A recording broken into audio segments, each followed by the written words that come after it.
Olá, boa tarde. Estamos no programa Gente que Fala, está no ar, meio-dia em ponto. Eu sou o Mauro Friesman. Nossa audiência nos acompanha pela rádio Trianon AM 740 de São Paulo e também pela rádio Universal AM 810 de Santos. Nós estamos transmitindo simultaneamente pelas redes sociais, no Instagram, no Facebook e também no nosso canal no YouTube. Curta, compartilhe os nossos conteúdos, siga a gente, interaja com o programa a partir de agora. O WhatsApp é o número 973350038. Mais uma vez para você, 973350038. Não se esqueça de marcar a hashtag Programa Gente que Fala durante as suas interações nas redes sociais. E hoje, minha gente, quinta-feira é dia de gente do MPD que Fala, é uma parceria nossa com o movimento do Ministério Público Democrático e o apoio da Câmara Brasileira de Diagnóstico Laboratorial, a CBDL. E para a nossa conversa, para análise dos temas de hoje, eu apresento os nossos convidados, vamos colocá-los em campo a partir de agora. Primeiramente, o Procurador de Justiça, escritor, Dr. Roberto Liviano, presidente do Instituto Não Aceito Corrupção e ex-presidente do Movimento do Ministério Público Democrático. Procurador Liviano, seja bem-vindo, tudo bem? Boa tarde, Mauro. Boa tarde aos participantes da nossa bancada, querida Elisete Machado, querida Dália, e todos que nos assistem, nos ouvem, que nos fazem estar reunidos aqui para conversar sobre esses temas que tanto nos afligem e que nos reúnem para a gente procurar entender melhor a nossa agenda nacional. Boa tarde a todos vocês. Seguindo aqui com a composição da nossa bancada, do nosso time, Dália Gutenberg, farmacêutica, consultora técnica da Câmara Brasileira de Diagnóstico Laboratorial, e ela integra o Conselho de Correlatos da Farmacopeia Brasileira. Dália, tudo bem? Seja bem-vinda. Boa tarde a todos, boa tarde, queridos ouvintes. É uma satisfação estar com vocês aqui novamente e com os colegas, a Elisete, o Roberto, o Agnaldo. Vamos lá, para mais um bate-papo. Obrigado pela presença, Dália, para a gente falar aqui dos assuntos de interesse público. Também com a gente, Elisete Alves, jornalista, especialista em comunicação integrada e marketing. Elisete está em Campo Grande, capital do Mato Grosso do Sul. Seja bem-vinda, Elisete, tudo bem? Boa tarde, Mauro. Obrigada pelo convite. É um prazer imenso participar do programa com todos esses convidados de renome. E fechando a nossa bancada, nossa composição aqui com o Luiz Alberto Machado, economista, consultor da Fundação Espaço Democrático. Machado, bem-vindo mais uma vez ao Gente que Fala, como estão as coisas? Muito obrigado, Mauro, pelo convite. Boa tarde a todos, companheiros de bancada. Satisfação mais uma vez participar do programa. 12:03. Agora vamos ao nosso primeiro assunto da nossa pauta. O PT e o Podemos aderiram ao documento assinado por partidos do Centrão e da oposição contra a possibilidade de reeleição dos presidentes da Câmara e do Senado. Agora, os partidos que apoiam a carta são 13 e somam 264 deputados. A reeleição em uma mesma legislatura, como seria o caso tanto para Alcolumbre quanto para Maia, é vedada pelo artigo 57 da Constituição, mas o Supremo Tribunal Federal irá julgar essa possibilidade a partir de amanhã. Machado, eu começo com você a respeito desse assunto. Se nós temos aqui 13 partidos assinando esta carta, isso traz uma soma de 264 deputados. Se por um acaso o Supremo Tribunal Federal decidir que essa é uma questão interna corporis, de qualquer maneira, mais da metade da Câmara dos Deputados já está contra a reeleição de Maia. É isso? Esse é o raciocínio? Eu acho que a questão não é tão simples, Mauro. Aliás, nessa seara, raramente as coisas são simples. Como você apresentou, eu sou consultor da Fundação Espaço Democrático, que é o Centro de Estudos e Formação Política do PSD, que é um dos partidos signatários desse documento. Mas, no entender do PSD, há uma diferença nos dois casos, porque o Maia já foi reeleito, o Davi Alcolumbre não. Então, no nosso entender, o Davi pode ser reeleito e o Maia não. Então, a posição do partido é muito no sentido de seguir a Constituição, e a Constituição estabelece esse tipo de coisa. Agora, como eu te falei, é uma coisa extremamente complexa, envolve muita coisa. Nem todos os partidos, quando participam de uma situação como essa estabelecem questão fechada, portanto, você não pode garantir que todos os membros do partido vão votar numa mesma linha. Eu lembro, por exemplo, em questões polêmicas, como impeachment, etc., em quase todos os partidos você tinha posições diferenciadas de alguns parlamentares, e isso pode se repetir agora.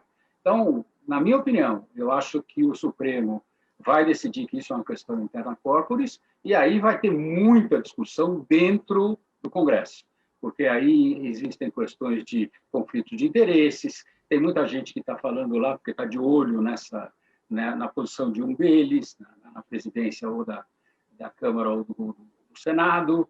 Então, eu acho que nós ainda teremos muita coisa passando por baixo aí dessa ponte até a eleição no início do ano. Machado, mesmo o Davi Alcolumbre também não poderia ser reeleito, porque a regra é você pode ter duas presidências seguidas em legislaturas diferentes, ou seja, nos 2 últimos anos da primeira e nos 2 primeiros anos da segunda, o que não é o caso. Mas partindo dessa premissa, o Maia já foi reeleito 2 vezes, o Alcolumbre uma vez só. Então, é uma questão nebulosa, por isso que eu digo que muita coisa vai correr por baixo dessa ponte, mas é a posição que a gente tem defendido. Elisete, mas o correto é o Supremo Tribunal Federal seguir a Constituição, que diz o artigo 57 da Carta, afinal de contas, o Supremo Tribunal Federal é o guardião da Constituição brasileira. Exato. Temos que aguardar, né, o desfecho amanhã, embora a gente está percebendo aí que o assunto sobre a reeleição ela tem movimentado bastante o cenário político. Claro, algo que eu acho bastante interessante ressaltar aqui é que a alternância de poder ela é essencial para a democracia, né? E tanto é que alguns senadores eles já se manifestam dizendo a respeito disso, em relação que o Congresso deve respeitar a Constituição Federal. E também tem a questão da ala militar, né, do governo Bolsonaro, que eles têm atuado nos bastidores aí para impedir que o STF permita a reeleição de Rodrigo Maia, mas, por um outro lado, eles aceitam o Alcolumbre no Senado, né? Então, tem essa questão. Mas, por um outro lado, falando de STF, nós temos aí, eles falam da questão do Gilmar Mendes, que ele pode ser responsável por essa decisão, porque a eleição, embora ainda é em fevereiro de 2021, né?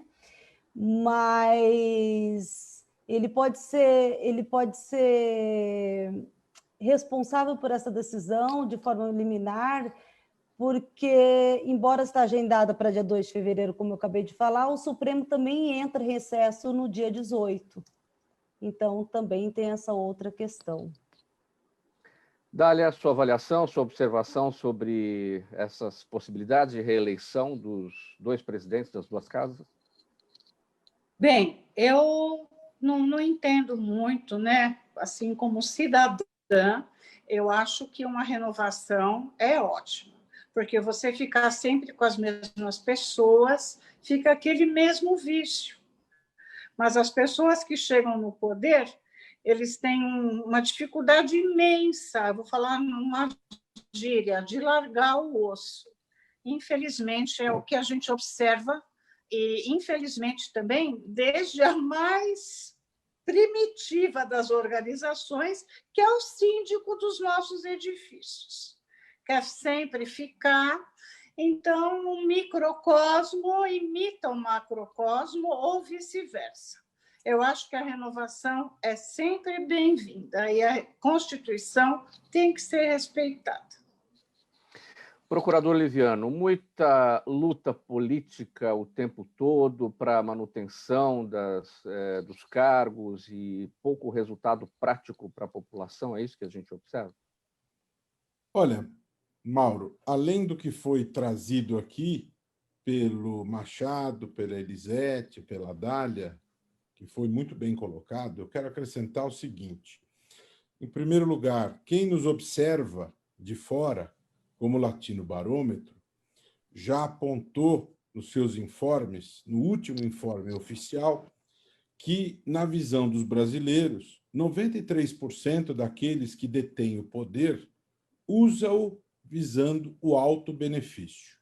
Então, o princípio constitucional da supremacia do interesse público não é o interesse que fala mais alto no momento em que se exerce o poder. Não é? Então, esse é um primeiro ponto que me parece relevante quando nós examinamos esta questão. Não são os interesses da sociedade, não são os interesses, os cânones republicanos que são os que determinam o desfecho deste tema. É um primeiro ponto. Em segundo lugar, se quer mudar a regra do jogo para admitir um segundo mandato consecutivo para o presidente da Câmara, para o presidente do Senado, teoricamente visando aperfeiçoar o leque de escolhas dos integrantes da Câmara e do Senado, me parece que os integrantes da chefia da Câmara e do Senado, se de fato só quisessem esse aperfeiçoamento, deveriam lutar por isto para o futuro e não para si. Não é? Se eles quisessem, de fato, melhorar as opções políticas, queremos instituir a possibilidade de reeleição, não para si, e sim para o futuro. Portanto, a postura de Rodrigo Maia e de Davi Alcolumbre, ela apenas confirma o que o Latino Barômetro detecta, o exercício do poder visando o alto benefício. Eles querem mudar a regra do jogo visando se beneficiar dela. Não é? E Fernando Henrique, em recente entrevista, declarou a todos que a reeleição é algo venenoso para o interesse público. A reeleição como instituto, como conceito. Ele não falou na reeleição de um cargo específico. Ele diz que a reeleição é algo nocivo para o interesse do país, apesar de ter sido um presidente que se reelegeu. Ele fez um meia-culpa. Então, eu penso, me juntando a Elisete, a Machado, a Dália, a ideia da reeleição ela não é boa, porque, infelizmente, nós temos há muito tempo no Brasil, há décadas, há séculos, a cultura do compadrio, o conchavo, o patrimonialismo. Não é? Nós temos aqui o clientelismo político. Então, esta questão de não querer largar o osso, como diz a Dália, infelizmente é algo que nos corrói, que nos degrada. Eu penso que é nocivo, é ruim. Deveria se pensar no interesse maior da nação e não se lutar tanto por isso. Há interesses maiores do país que são mais relevantes. O Supremo Tribunal Federal deveria decidir pelo não. A regra colocada é esta: é possível apenas um mandato. E essa regra, ela diz respeito a preservar a alternância saudável no poder. Isso é importante para que prevaleça a supremacia do interesse público. Isso protege a essência republicana do nosso modelo de poder, de governo. Agora, as coisas não são tão simples assim, né? Como já disse uma vez o ex-deputado Paulo Maluf, numa entrevista, a repórter perguntou a ele: mas, doutor Paulo, 2 mais 2 não é igual a 4? Ele respondeu: depende. Né? No Brasil, as coisas funcionam desta maneira. 12h14 agora, esta é a edição do Gente do MPD que Fala, uma parceria nossa de todas as quintas-feiras com o Movimento do Ministério Público Democrático e o apoio da Câmara Brasileira de Diagnóstico Laboratorial. Estamos pela Rádio Trianon, AM 740 de São Paulo, Rádio Universal, AM 810 de Santos e nas redes sociais. Um grupo de promotores do Ministério Público de São Paulo encaminhou uma manifestação ao Procurador-Geral de Justiça do Estado, Mário Sarrubo, e ao Comitê da Covid-19 da instituição, sugerindo a análise da possibilidade de que a categoria seja incluída em uma das primeiras etapas prioritárias da vacinação, dada a atividade funcional da carreira. Segundo o documento, não é uma questão de egoísmo em relação a outras carreiras, mas há uma necessidade pela função exigir muito contato social em seu dia a dia. Procurador Liviano, Já tem uma manifestação sua agora pela manhã no Twitter, o senhor diz todos são iguais perante a lei, inclusive promotores e procuradores, não quero furar fila de vacina e tenho certeza que quase unanimemente os membros do MP repudiam a ideia.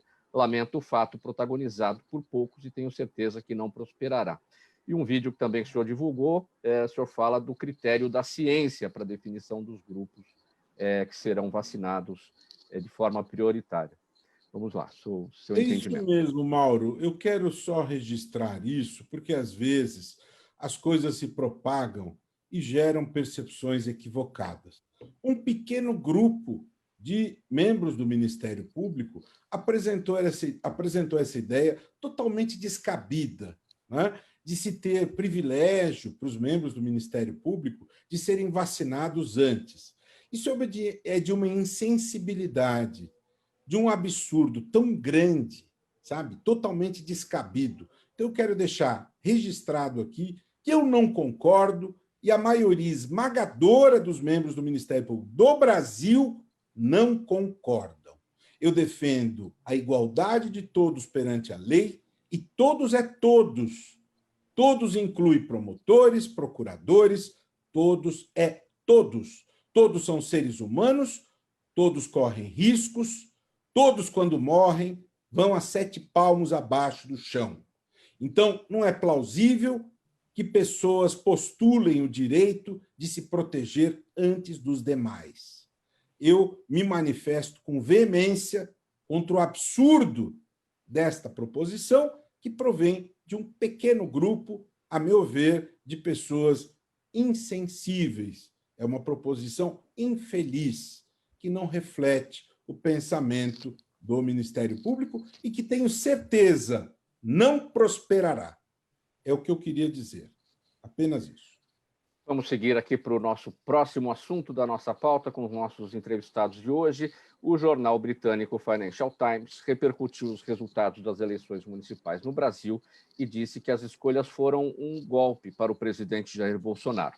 A publicação ainda afirma que o PT também foi derrotado e que o establishment voltou.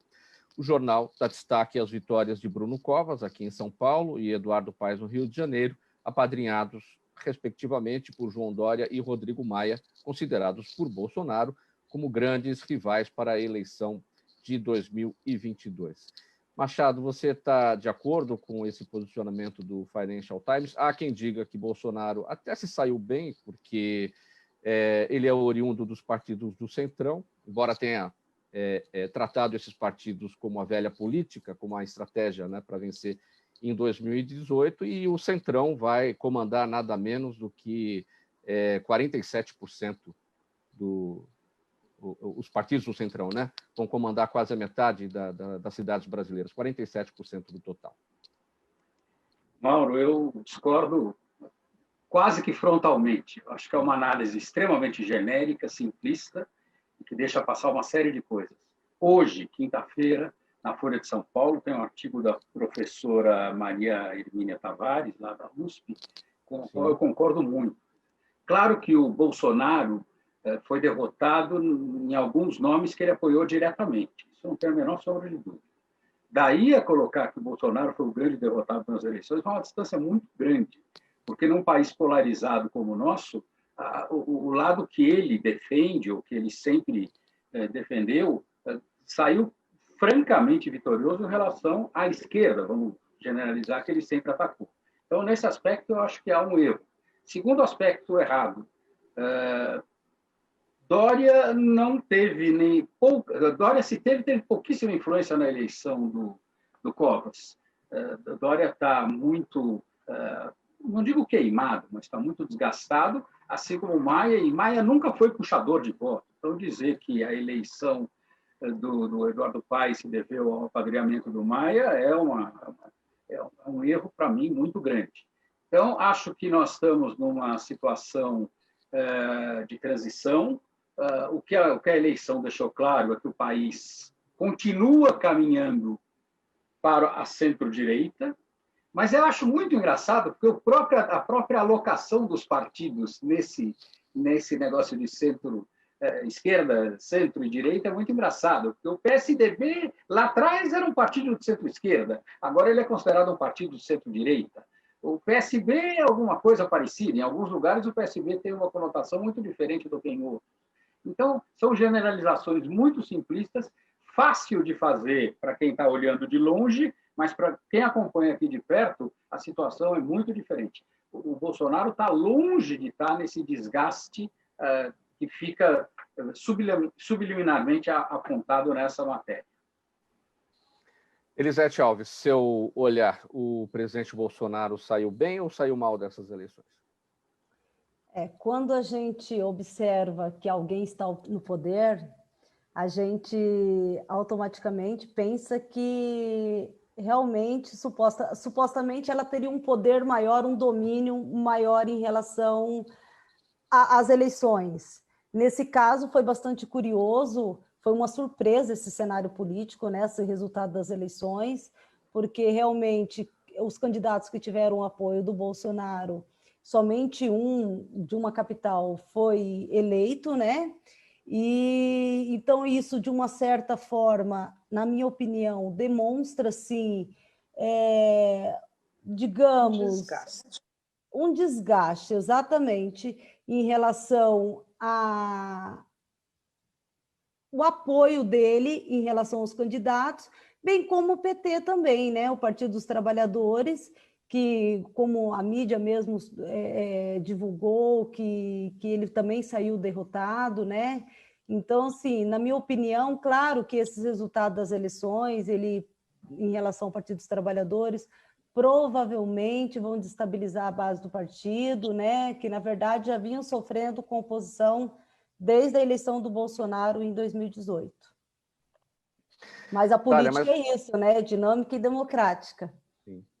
Dália, mas quando a gente vê esses partidos do centrão vencendo, ou os partidos mais de centro, né, vencendo as eleições municipais, a gente não vê que aquela onda bolsonarista, aquela onda conservadora de 2018 acabou se perdendo, não aparecendo aqui? Dália?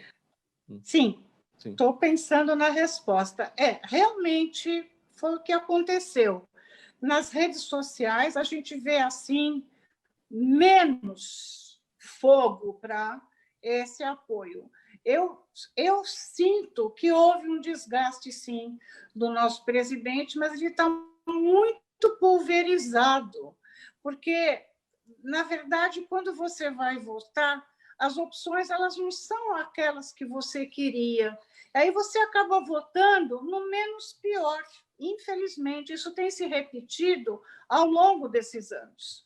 Então, só o tempo vai dizer. Agora, a derrota do PT foi flagrante, teve um crescimento do PSOL, que começou a aparecer, que antes quase não aparecia, que isso deve estar incomodando muito as pessoas que são contra. Eu não sou nem contra nem a favor.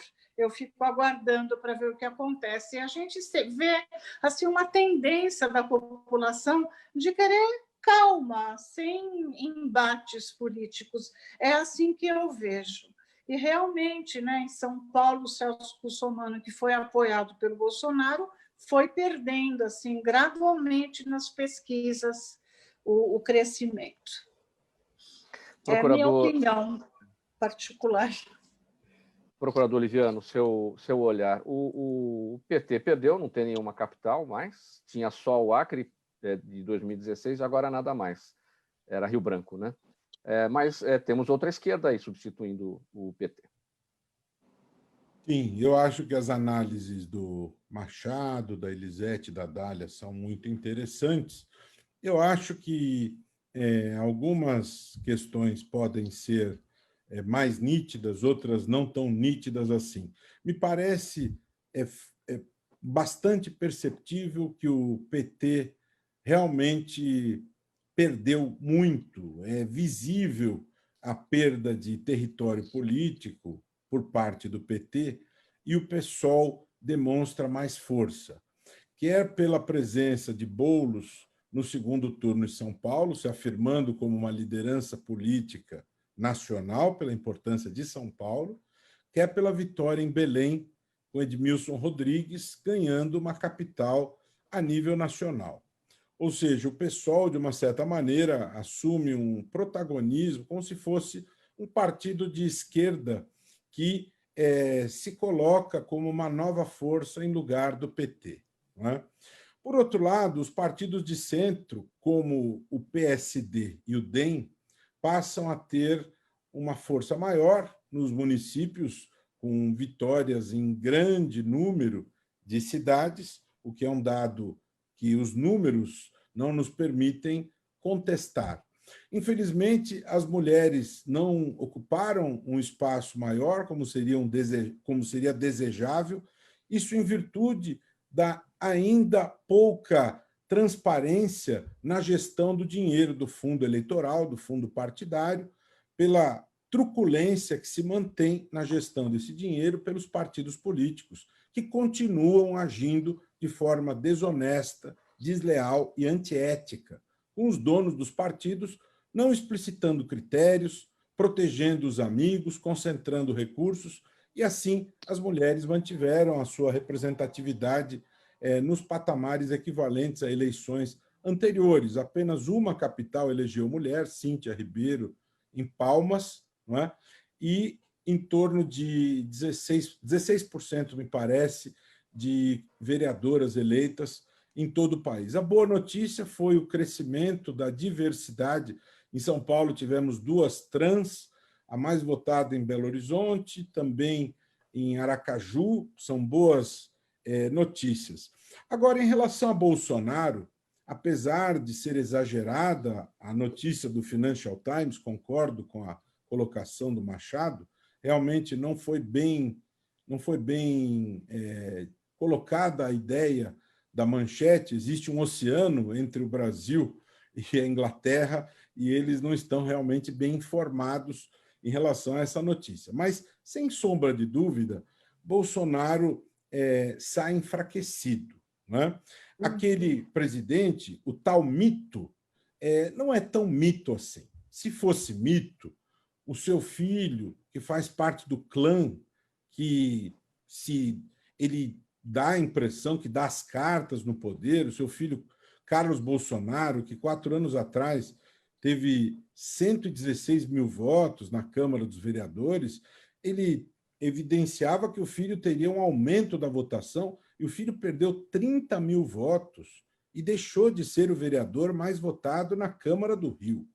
E ele, na época, era filho de um deputado. Hoje, Carlos Bolsonaro é filho do presidente da República. Ou seja, isto é um sinal inequívoco da perda de protagonismo político por parte de Bolsonaro. Isso é indiscutível. Se o filho do presidente teve menos votos, significa que Bolsonaro não tem todo o prestígio que ele diz ter. Ele não é tão mito assim. Se ele fosse tão mito assim, Valdo Açaí, lá em Angra, que é tão amiga de Bolsonaro, gravou vídeo em apoio a ela teria mais do que os míseros 200 e poucos votos que teve na votação humilhante, vergonhosa, que a colocou nesta condição pífia de não eleita, assim como a candidata a vereadora em Curitiba, que também foi humilhada e não foi eleita, assim como o Russomano, que por pouco não fica em 5º lugar em São Paulo. Se não fosse Arthur Mamãe Falei, Russomano ficaria em 5º. Ainda bem para o povo de São Paulo, porque é bom lembrar que Russomano foi quase considerado ficha suja, foi condenado a devolver os salários de uma servidora da Câmara por ter os serviços dessa servidora trabalhando na sua produtora particular de vídeo. Né? Então, Russomano foi quase ficha suja e nós tínhamos o risco de ter esse senhor no 2º turno de São Paulo. Né? O eleitor de São Paulo, com propriedade, não colocou esse indivíduo no 2º turno.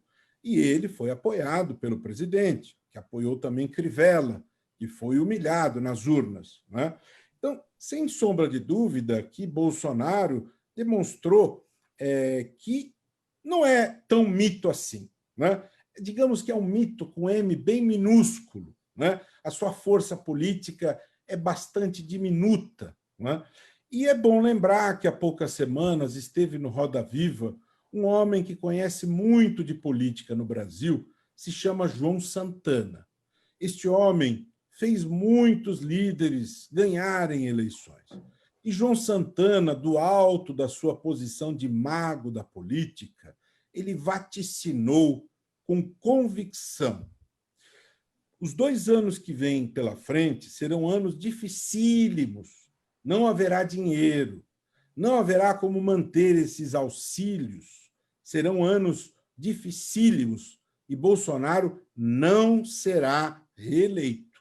Foram palavras faladas de forma categórica por João Santana, um homem que entende muito de política no Brasil. Ele não é onipotente, não é onisciente, ele não é, mas que ele entende de política, ele entende, e o que ele diz é importante levar em consideração.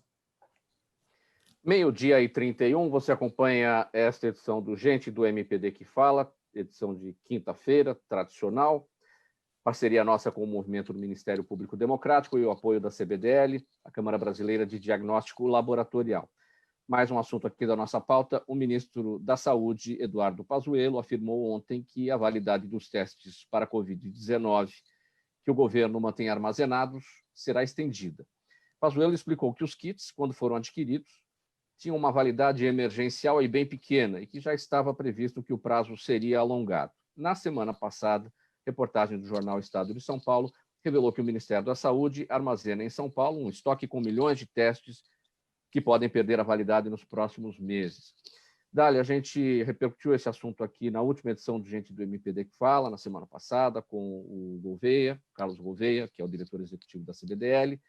Ele até chamou a atenção aqui: não são só os 8 milhões de testes armazenados do governo, 6 milhões e 800, quase 7 milhões. Existem outros 8 milhões de testes nos hospitais privados.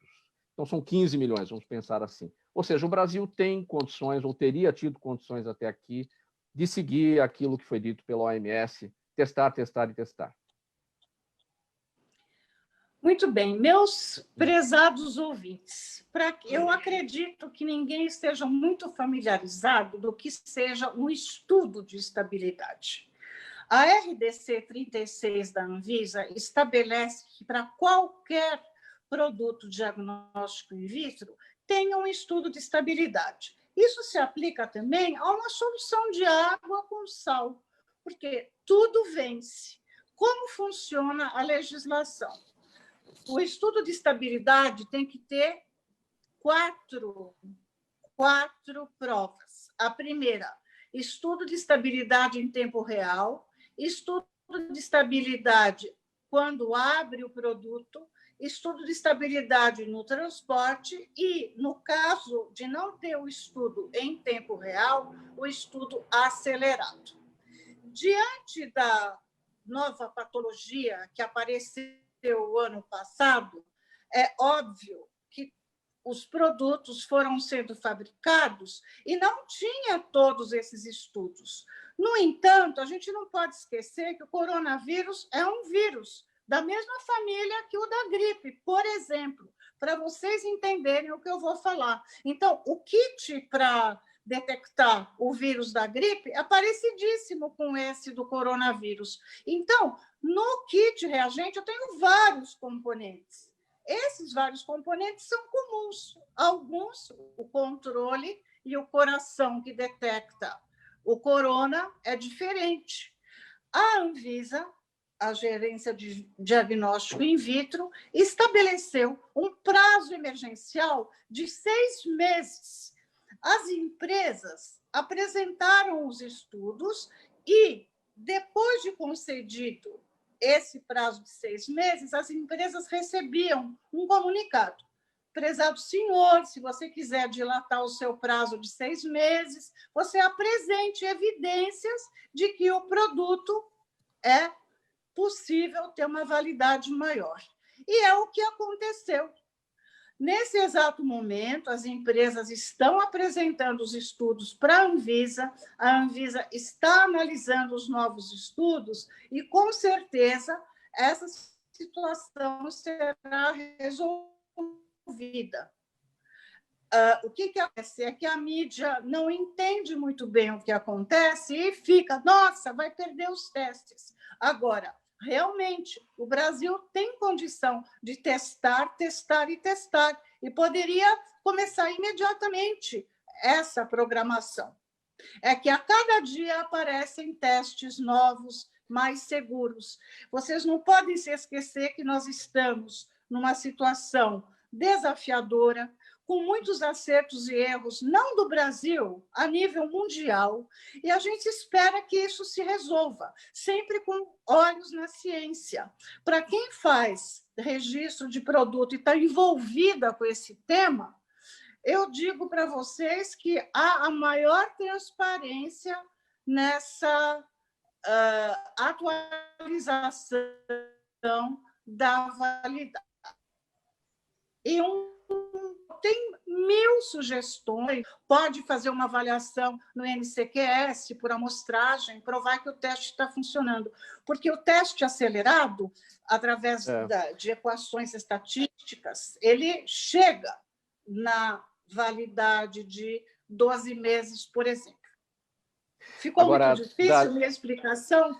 Não, Dália, é porque, assim, para a cabeça da população, no geral, para o leigo, é difícil de entender como é que uma determinada substância que vai perder a sua validade pode ter a validade prorrogada. A gente tem Vamos pegar um exemplo prático aqui do dia a dia. Você tem um pão que vai vencer ali a data, venceu. Isso. Então você não vai consumir mais, né? Como é que se prorroga uma data de validade de um componente de teste de Covid-19? Muito bem. O que acontece? Vamos pegar o exemplo de uma empresa X. Ela apresentou os estudos. Para ela, aquele kit era 1 ano. Para a legislação vigente, faltavam muitas explicações. Não tinha tempo real. Era a explicação do estudo acelerado, precisava de mais detalhes.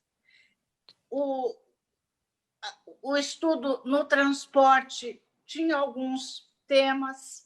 Então, a Anvisa está dando essa possibilidade de reavaliar o estudo de estabilidade com também o tempo que decorreu, as empresas têm mais dados atualizados. Eu mesma já pedi prorrogação de 2 kits que as empresas apresentaram estudos melhores. Muito bom. Ficou claro? Claro? Vamos lá, 12h38, essa edição do Gente do MPD que fala, sempre às quintas-feiras, em parceria com o Movimento Ministério Público Democrático e o apoio da Câmara Brasileira de Diagnóstico Laboratorial. Um dia depois do assalto ao Banco do Brasil em Criciúma, em Santa Catarina, outra cidade de médio porte foi alvo de uma quadrilha de assaltantes na madrugada de ontem, quarta-feira. Dessa vez, a ação violenta aconteceu em Cametá, no Pará. Homens fortemente armados cercaram o quartel da Polícia Militar, fizeram reféns, atacaram agências bancárias com explosivos, atiraram e provocaram pânico entre os moradores. E ontem à noite, uma mulher foi presa aqui em São Paulo, suspeita de participar daquela primeira ação em Criciúma. Procurador Liviano, o que está acontecendo agora com essas ações armadas, assim, desta forma, um dia seguido do outro? Mauro, são ações absolutamente pavorosas, aterradoras, né, que deixam a sociedade civil absolutamente perplexas. Já há uma notícia de uma prisão de uma mulher que seria companheira de um indivíduo ligado a um desses crimes, ou seja, é necessário que haja um trabalho no sentido de elucidar e punir, mas mais importante do que isso, a meu ver, é o trabalho estratégico, punitivo, para que esse tipo de questão não aconteça. E, a meu ver, este acontecimento tão grave, que, pelas notícias lidas, envolveram ações muito organizadas, em cerca de 30 homens em cada uma dessas ações, elas exigem, por parte do Estado, um planejamento muito melhor para inibir estas ações, né? O crime é cada vez mais organizado e é imprescindível que o Estado se organize de maneira melhor para oferecer segurança aos cidadãos. Não é aceitável que as pessoas se sintam da maneira como se sentiram ao verificar estes fatos, esses acontecimentos. A sensação é de terrível desproteção. A sensação é de impotência. A sensação é do Estado muito menos forte do que a organização do crime, com armamento pesado, com as forças do crime muito mais potentes. Portanto, é necessário que aqueles que têm responsabilidades na área da segurança pública, e eu estou falando dos estados, né? Estado, isso é responsabilidade que não cabe nem ao município, nem à União diretamente, mas eles devem colaborar, é uma responsabilidade dos estados. O planejamento, a prioridade, a ênfase na segurança pública e também da sociedade civil, porque muitas vezes as pessoas não têm noção da importância que tem a colaboração de cada um. Muitas vezes as pessoas sofrem crimes, são vítimas de crimes e não noticiam esses crimes para as autoridades e, com isso, dificultam o planejamento da segurança. A falta da notícia do crime dificulta o planejamento preventivo. A falta de informação dificulta o planejamento preventivo. Se o Estado não sabe onde ocorreram e como ocorreram os crimes, o Estado tem dificuldade em planejar. Portanto, é necessário que cada um cumpra a sua parcela de responsabilidade para que esse planejamento melhore. O indivíduo, cada um fazendo a sua parte, o Estado é o principal responsável, além dos municípios, da União. Ou seja, este assunto tem que ganhar peso, prioridade por parte de cada um que tem suas responsabilidades. Agora, procurador Liviano, quando o senhor fala da necessidade da organização e do planejamento por parte dos estados, e aí, no caso, os estados de Santa Catarina e Pará e suas respectivas polícias, civil e militar, a gente não tem que falar também do Estado amplo, do Estado maior? Será a necessidade do trabalho da Polícia Federal na investigação do que aconteceu nesse episódio? Sim. Isso é um assunto que a gente podia falar um programa inteiro. É Polícia Federal. E também, veja, o pacote anticrime, quando é apresentado, vem lá um deputado e aos 45 minutos do segundo tempo, coloca na lei aquele dispositivo que fundamentou a soltura de André do Rep. Né? E aí você tem a manipulação do sistema de habeas corpus no Supremo e o André do Rep sai balançando a barriga, rindo de todos nós, né? Com a autorização expressa do ministro Marco Aurélio, que diz, não, eu perguntei em que endereço ele vai morar, como se essa declaração tivesse alguma veracidade. Eu sou promotor há quase 30 anos e nenhuma vez essa declaração é verdadeira. É uma declaração sempre falsa. Essas declarações são falsas, porque os acusados eles têm o direito à mentira no Brasil. Então é necessário deixar de lado a hipocrisia e lidar com a realidade dura do sistema e saber que o crime ele trabalha com as circunstâncias do crime e nós estamos reféns dessa situação. Então é necessário proteger a sociedade, porque senão cenas como essa de Criciúma e de Cametá podem se tornar cenas frequentes, se as pessoas não assumirem as suas responsabilidades. Isso inclui Secretaria de Segurança Pública, isso inclui Presidência da República, isso inclui Câmara dos Deputados, isso inclui ministros do Supremo Tribunal Federal e todos aqueles que têm responsabilidades nesta engrenagem da segurança pública. 12h45, o nosso próximo tema é o seguinte: o ex-juiz e também ex-ministro Sérgio Moro assumiu nesta semana o cargo de sócio-diretor da empresa americana de consultoria Alvarez e Marçal. O ex-juiz vai atuar no desenvolvimento de políticas antifraude e corrupção. e também governanças de integridade, conformidade e políticas de compliance. A empresa presta serviços de consultoria, aprimoramento de desempenho de negócios e gestão de recuperação.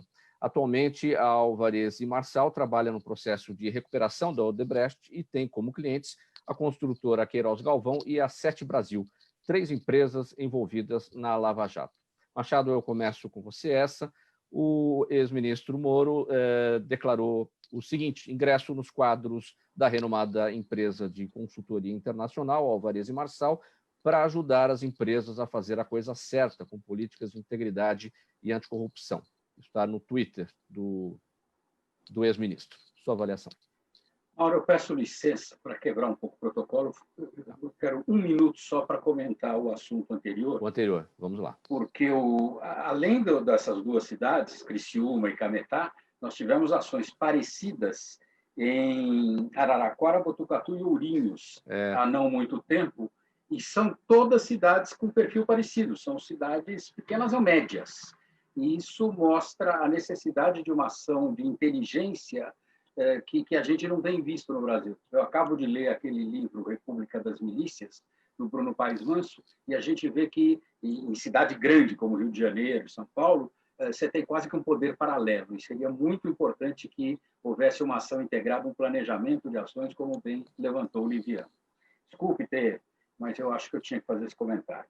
Importante. Segundo, a questão do Moro é uma questão, eu vejo da seguinte forma: a quarentena foi cumprida, ele já saiu, acho que há 6 meses do Ministério, e ele não vai passar o resto da vida proibido de atuar em função de ter sido ministro. Segundo lugar, há uma cláusula de incompatibilidade, ou seja, ele não pode atuar nesta nova atividade dele em situações ou em empresas que estiveram envolvidas com a Lava Jato. Caso aí que você já citou da Queiroz Galvão, da Odebrecht e Sete Brasil. E Sete Brasil. Então, sob o risco de conflito de interesse, né? Claro, conflito de interesse. Então, ele se declarando incompetente nesses casos e tendo respeitado o período da quarentena, eu acho absolutamente natural. É uma figura que, embora hoje seja muito mais polêmica do que era algum tempo atrás, ele chegou a ser consenso quase que absoluto no Brasil, é uma figura respeitada, é uma figura que tem credibilidade ainda em muitos lugares, e, sem dúvida nenhuma, o concurso dele iria ser disputado aí por empresas do setor. Elisete, seu olhar sobre essa notícia do ministro Sérgio Moro, agora na empresa americana de consultoria Alvarez e Marçal? Eu concordo com o Luiz Alberto. Realmente ele tem bagagem, né? Com certeza ele ia ser disputado. Obviamente também que ele acredita que ele vai continuar na mesma linha de combate à corrupção, embora foi citada essas 3 empresas aí que são clientes, né, da atual empresa, da Alvarez e Marçal, que ele vai atuar agora. E o que ressalta aí é que ele assinou essa cláusula, né, que impede que ele trabalhe realmente com conflito de interesse. Como ele bem disse, né, ele acredita também na instituição privada, que também depende, que pode fazer muito nesse quesito, independente mesmo do Estado. Dália, sua avaliação? A minha opinião é idêntica do Carlos Alberto e da Elisete. Ele não pode ficar sem trabalhar a vida toda, e eu tenho muita admiração por ele. E ele acredito que a Constituição de ir e vir nessas empresas envolvidas no Lava Jato, ele só tem a auxiliar em todas as empresas. Pessoal, 12h49, perguntas da nossa audiência chegando por aqui. Elisete, eu começo com você. Marcos Vinícius Lima nos acompanha pelo Instagram.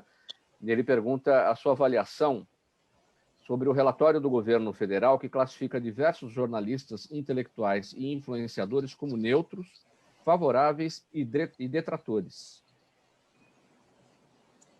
Desculpa, Mauro, teve uma interrupção aqui, começou uma chuva muito forte, eu não te ouvi direito. Tá, aqui perguntas da nossa audiência, e o Marcos Vinícius Lima nos acompanha pelo Instagram. Ele pergunta para você sobre a sua avaliação em relação ao relatório do governo federal que classifica diversos jornalistas, intelectuais e influenciadores como neutros, favoráveis e detratores. Em relação a falar que jornalista, embora eu sou jornalista, falar que realmente essa questão de imparcialidade, de ser neutro, eu nunca acreditei nisso, né? Embora eu procuro sempre trabalhar dessa forma. Mas quando você está numa instituição, se você é assessor dela, você vai trabalhar voltando para ela, né? Com um olhar voltado para ela. E quando você tem uma certa independência, seja com blog, ou seja por meio de algum veículo independente, infelizmente essas pessoas são pagas por outros órgãos que têm uma certa influência. Então, diante disso, eu acho que a questão de ser neutro, eu não sou cega a esse ponto, sabe? De acreditar aí a isso com militância, né, Elisete? veemência. Exatamente. A gente não pode ser tão leigo a esse ponto. Então, assim, qualquer noticiário que você lê ou que você ouve, tudo tem o seu jogo de interesse, como em tudo na vida, infelizmente. É lamentável. Machado, o Fernando Coutinho, no Facebook, nossa audiência, pergunta o seguinte: por que estamos tendo agora um aumento tão grande e inesperado nas tarifas de energia elétrica? E o que podemos esperar em termos de inflação no primeiro semestre de 2021? Bom, esse aumento está diretamente ligado aí à mudança climática. Nós tivemos um comportamento aí, sobretudo com relação a chuvas, muito diferente do que vinha acontecendo anos atrás. Os especialistas dizem que isso está relacionado aí ao fenômeno Laninha. Então, o governo foi obrigado a antecipar aí a bandeira vermelha, e isso vai ter algum impacto no começo do ano. O que preocupa, Mauro, é que esse aumento vem junto com alguns outros que no conjunto, podem ter um efeito inflacionário importante. E eu queria levantar uma questão. Já que a gente tem falado aí de tanta coisa no Brasil que tem mudado, que não tem mudado, está mais do que na hora de nós tirarmos o ranço que nós ainda temos no cálculo de inflação no Brasil, da indexação. Vamos pegar a inflação do aluguel. O IGPM está chegando a 20 e poucos %. É algo absolutamente incompatível com a realidade inflacionária do país de hoje. Então, está na hora da gente repensar esses índices que, no conjunto, acabam determinando esse risco de aumento da inflação. Agora, sobre a energia elétrica, uma pergunta minha aqui, Machado. Os brasileiros, como um todo, vão pagar a conta dos desmandos lá do Amapá, né? Vão, lamentavelmente vão. Nessa hora não tem como você tirar. E não teria também como esperar que só o Amapá resolvesse o problema, porque aí seria condenar os caras à escuridão eterna. Então, é uma situação complicada. Esse tipo de coisa tem que ser rediscutida em termos de responsabilidades, de atribuição de responsabilidade, mas o fato em si, agora, não tem como mudar. E nós vamos pagar um preço no curto prazo. Procurador Liviano, pergunta aqui do seu Jaime do Jardim Bonfilholi, sempre com a gente. Ele quer saber o que pode ser considerado estelionato eleitoral. Aí dá para a gente fazer um programa inteiro, né? Que bom, a gente podia começar agora pela próxima hora, mas infelizmente não é esse o caminho. Os estelionatos eleitorais, infelizmente, no Brasil, eles ainda estão abundantes, Jaime, mas a cada eleição nós temos alguma melhora, algum avanço, alguns filtros vão se fortalecendo, né? A meu ver, um problema que ainda persiste e que nós precisamos perseverar na luta de resistência a isso, Jaime, é o problema da compra de votos, né? Esse é o grande estelionato, Jaime, de todas as eleições. Aqueles canalhas que se apresentam aos eleitores e compram votos por tostões, que compram votos com dentaduras, né, com cestas básicas, e que depois destroem o futuro das gerações. Esse é o grande estelionato, esta é a grande canalice, esse é o grande jogo que desequilibra a competição pelo voto. E isso existe em grande medida, e os votos são comprados em lotes. Nós precisamos lutar contra isso. Eu só quero também, quebrando o protocolo, Mauro, eu quero dizer que o Sérgio Moro não está condenado à morte por ter sido juiz. Ele pode desempenhar atividade privada e, na cláusula do contrato com a consultoria, está vedada a participação dele em qualquer atuação em relação a empresas que ele tenha condenado. Isso, em muitas notícias da mídia, não saiu. É cláusula expressa do contrato. Empresas que ele tenha condenado, nestes casos, ele não atua. Né? É interessante que, quando Moro era ministro, havia bandeiras com o rosto dele como herói. Quando ele saiu, naquela mesma semana, fizeram fogueiras e queimaram aquelas camisetas, lembrando aquelas fogueiras da Inquisição. Não é? Então, é necessário ter cuidado em relação a estas atitudes, em que pessoas que são idolatradas, num outro momento, com esses gabinetes do ódio, viram demônios em minutos. Né? Isso é bastante perigoso, esse cultivo demoníaco. Dália, bem rapidinho, que o tempo está apertadíssimo aqui. A Débora Gonçalves, nossa audiência no Facebook, pergunta sua opinião sobre a declaração do ministro da Saúde, o Pazuello, de que se a aglomeração da eleição não trouxe alta de casos de Covid-19, não tem mais o que se falar em isolamento social. Pois é, eu não posso discutir isso, porque, como eu já falei na minha fala, a Covid é uma situação nova, desafiadora. Não tem uma fórmula mágica para resolver. A gente aguarda a vacina, o pessoal da Anvisa está inspecionando a fábrica na China. Querida Débora, a gente está, como todo mundo, aguardando. Vamos encerrar muito rapidinho. Elisete Alves, eu começo com você, sua despedida, a mensagem que fica. Aliás, acabaram as queimadas por aí? Agora, depois que queimou tudo, agora deu uma amenizada, né? Infelizmente, a nossa realidade aqui está bastante crítica, tanto é que nós estamos com dificuldade de chuva, embora eu comentei que acabou de começar a chover aqui, mas chove e dá uma trégua. Mas isso é efeito das queimadas, né? Que altera toda a questão do meio ambiente. Infelizmente, ainda falta muita consciência, as pessoas não têm essa consciência, bem como também ateiam fogo no próprio quintal de suas casas. É lamentável. Muito bem. Dália, 5 segundos para o seu pedido. Queria agradecer o convite para... Ruim o sinal da Dália. Vamos lá para o Machado. 5 segundos, Machado. Meu nome é Machado. Valeu, Mauro. Obrigado. Um abraço, Roberto, Elisete, Dália. Foi muito bom participar com vocês. Procurador Liviano, 5 segundos. Pessoal, dezembro transparente. www.nãoaceitocorrupção.org.br por um país mais justo, mais íntegro. E até a próxima, pessoal. Tamo junto. O sinal da Dália. Eu só quero agradecer, Mauro, pela oportunidade. Foi um prazer enorme debater com vocês, com temas de tanta relevância para a sociedade. Muito obrigada mesmo.